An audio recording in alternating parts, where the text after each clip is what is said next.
የእስራኤልና የሐማስ ጦርነት ሰሚ አጥቶ አንድ ዓመት አልፎ ወደ ሁለተኛ ዓመቱ እየተንደረደረ ነው።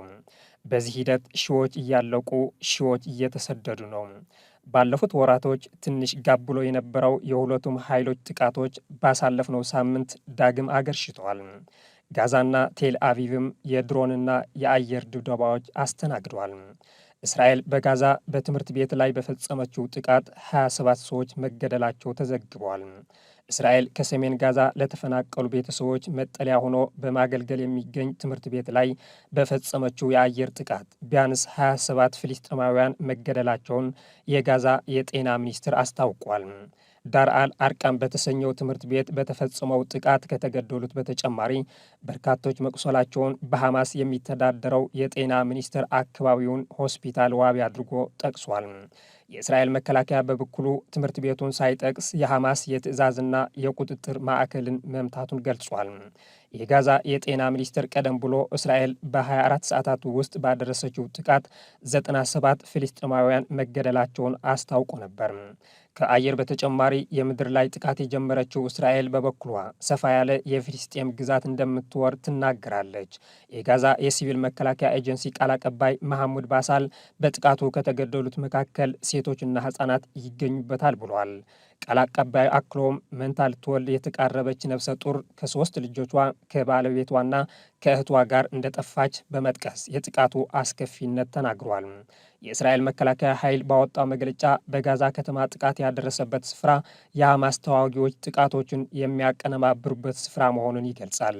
የእስራኤል መከላከያ በተጨማሪ በጋዛ ምስራቃዊ ሸጃ አካባቢ በፈጸመው ጥቃት ቢያንስ 12 ሰዎች መገደላቸው ተገልጿል።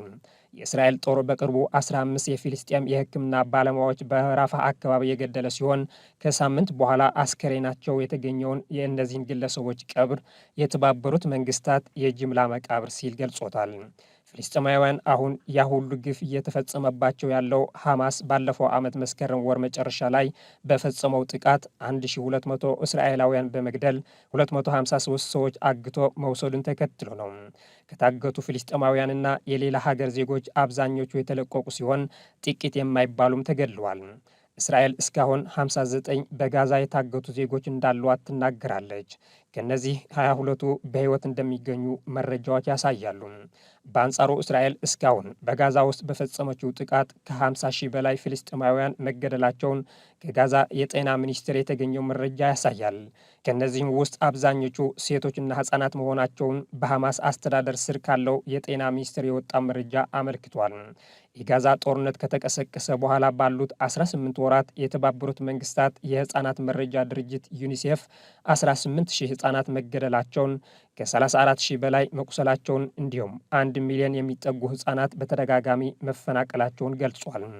እስራኤል በጋዛ ሰርጥ ማንኛውም ሰብአዊ እርዳታ እንዳይገባ ከአንድ ወር በፊት ክልከላ ማስቀመጧን ተከትሎም ሰብአዊ ቀውሱን መባባሱን የረድኤት ድርጅቶች እየገለጹ ነው። እስራኤል በጋዛ በፈጸመችው የተቀናጀና የማያባራ ጥቃት 2/3 የጋዛ ህንፃዎች መውደማቸውን የተባበሩት መንግስታት ድርጅት አስታውቋል። ይህ በዓለማችን ከታዩ የሰብአዊ ቀውሶች የከፋ እንደሆነ የሚነገርለት ግን ደግሞ ዓለም ትኩረት የነፈገችው ጦርነት አሁንም እንደቀጠለ ነው።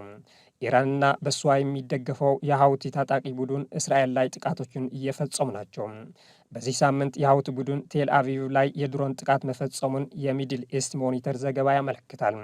በኢራን የሚደገፈው የመን ያለው የሁቲ ቡድን ቅዳሜ ዕለት በቴል አቪቭ የሚገኘውን የእስራኤል ወታደራዊ ጣቢያ በሰው አልባ አውሮፕላን ማጥቃቱን ተዘግቧል። ኢራን ሰሞኑን ሚስጥራዊ የሚሳኤል ከተሞችን ይፋ ማድረጓን ደግሞ ለእስራኤልና አሜሪካ ሌላ ራስ ምታት ሆኗል እየተባለ ነው። ኢራን ሚሳኤል ለማስቀመጥ ከምድር በታች የገነባችውን ሚስጥራዊ ማቆያ በቅርቡ ይፋ አድርጋለች። ከእስራኤልና አሜሪካ የሚቃጣ ጥቃትን ለመከላከል እንደምትጠቀምባቸውም አስታውቃለች። ከዛሬ ጀምሮ በየሳምንቱ የሮኬት ሚስጥራዊ ማስቀመጫዎችን ይፋ ብናደርግ ከ2 ዓመት በኋላ ነው የምንጨርሰው። ማቆያዎቹ ያን ያህል ብዙ ናቸው ብላለች ኢራን። አሜሪካ ባለፈው ሳምንት ቦምብ የጫኑ 6 ተጨማሪ የጦር አውሮፕላኖች በኢራንና የመን አቅራቢያ ወደሚገኙ ወታደራዊ መቀመጫዎች ማስጠጋቷን አንድ የሀገሪቱ ባለስልጣን ለሮይተርስ ጠቁመው ነበር። ኢራን ለዚሁ በምላሹ አሜሪካ በቀጠናው ያላት ወታደራዊ እንቅስቃሴ የመስታወት ቤት ውስጥ ተቀምጦ ሌሎች ላይ ድንጋይ የመወርወር ያህል ነው ብላለች። ኢራን ይህንን ወታደራዊ መቀመጫ በቦምብ ለማጋየት ዝታለች። ወታደራዊ መቀመጫውን የሚገኘው በህንድ ውቅያኖስ ዲዮጎ ጋርሲያ በሚባል አካባቢ መሆኑን ይፋ አድርጋለች። ይህ የኢራንና አሜሪካ ተሳትፎ በእስራኤልና ፍልስጤም አለፍ ሲልም በመካከለኛው ምስራቅ ያለውን ሁኔታ ያባብሰዋል ተብሎ ተሰግቷል። እስራኤልም በጋዛ የምታደርገውን ጥቃት የሽብር ቡድን ብላ የምትጠራውን ሐማስ እስኪጠፋ ድረስ እንደምትቀጥልበት እየገለጸች ነው። ከኢራን ሊሰነዘርባት የሚችለውን ጥቃት ለመከላከል ደግሞ የአሜሪካን ድጋፍ ትሻለች። ለዚህም ይመስላል የእስራኤል ጠቅላይ ሚኒስትር ቤንያሚን ኔታንያሁ ዛሬ ሰኞ ወደ አሜሪካ እንደሚያመሩ እየተገለጸ ያለው። የእስራኤል ጠቅላይ ሚኒስትር ቤንያሚን ኔታንያሁ ዋይት ሀውስ እንደሚጎበኙ በአሜሪካ ባለስልጣን የተረጋገጠ መሆኑን አናዱል ዘግቧል። ጉብኝቱ ፕሬዝደንት ዶናልድ ትራምፕ በእስራኤል ምርቶች ላይ የጣሉት 17 በመቶ ቀረጥ ላይና ቀጠናዊ ጉዳዮች ለመዋየት እንደሆነም ተገልጿል። ውይይቶቹ የጋዛን ግጭትና የኢራንን የኒውክሌር መርሃ ግብር ያካታል ተብሏል። አንድ የእስራኤል ባለስልጣን ለጋዜጣው እንደተናገሩት ኔታንያሁ ዩኤስ ኢራን የኒውክሌር ስምምነት የመተግበር እድሉ በጣም ዝቅተኛ ነው ብለው ያስባሉ። በኢራን ተቋማት ላይ ሊደረጉ የሚችሉ ጥቃቶችን የማስተባበር እቅድ እንዳላቸው ተናግረዋል። ስለሆነም ይህን ጥቃት የሚያከሽፉበት ስትራቴጂ ኔታንያሁና ትራምፕ ይወያያሉ ተብሎ ይጠበቃል። ጠቅላይ ሚኒስትር ኔታንያሁ ባለፈው ሳምንት በሃንጋሪ ጉብኝት አድርጎ እንደነበር ይታወሳል። ኔታንያሁ በሃንጋሪ ያደረጉት ጉብኝት ባለፈው ህዳር የዓለም አቀፍ የወንጀለኞች ፍርድ ቤት የእስር ማዘዣ ካወጣባቸው ጀምሮ በአውሮፓ ያደረጉት የመጀመሪያ ጉዟቸው ነው። ፍርድ ቤቱ ኔታንያሁና የቀድሞው የመከላከያ ሚኒስትሩ ዮአቭ ጋላንት በጋዛ የጦር ወንጀሎችና በሰብአዊነት ላይ የፈጸሙትን ግፍ የእስር ማዘዣ ማውጣቱን ይታወሳል። የኔታንያሁ ጉብኝት ተከትሎ ሃንጋሪ ከዓለም አቀፍ የወንጀለኞች ፍርድ ቤት አባልነት እንደምትለቅ አስታውቃለች። ያም ሆነ ይህ የጋዛ ጉዳይ አሁንም በዓለም የተረሳ አጀንዳ ሆኗል። ከዚህ በፊት ተሞክሮ የነበረውን የተኩስ አቁም ስምምነት ፈርሶ የሺዎች ሕይወት እየጠፋ ይገኛል።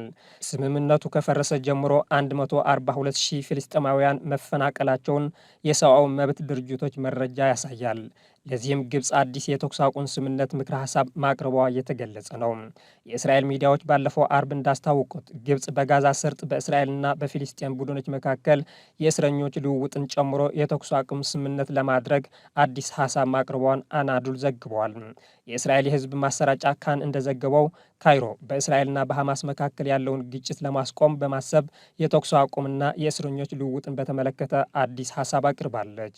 አዲሱ ሀሳብ በእስራኤልና በሐማስ መካከል ስምምነት ላይ ለመድረስ ባለፉት 24 ሰዓታት ውስጥ በግብፅ በኩል የቀረበ ነው ብለዋል። ዘገባው ምንም አይነት ውሎች ወይም ዝርዝሮችን ባይጠቅስም በመጀመሪያዎቹ ሸምጋዮች ግብፅና ካይሮ ሊሆን እንደሚችሉ ጠቁሟል። ግብፅ ግን በሪፖርቱ ላይ እስካሁን አስተያየት አልሰጠችም። እናም ግብፅ ያሰበችውን ተሳክቶላት የጋዛ በአጠቃላይ ደግሞ የመካከለኛው ምስራቅ ቀውስን ታረጋጋው ትሆን ወይስ ጉዳዩ ኢራንና አሜሪካን ተጨምሮበት ወደ ለየለት ጦርነት ይገባል? ጊዜ የሚመልሰው ጉዳይ ይሆናል።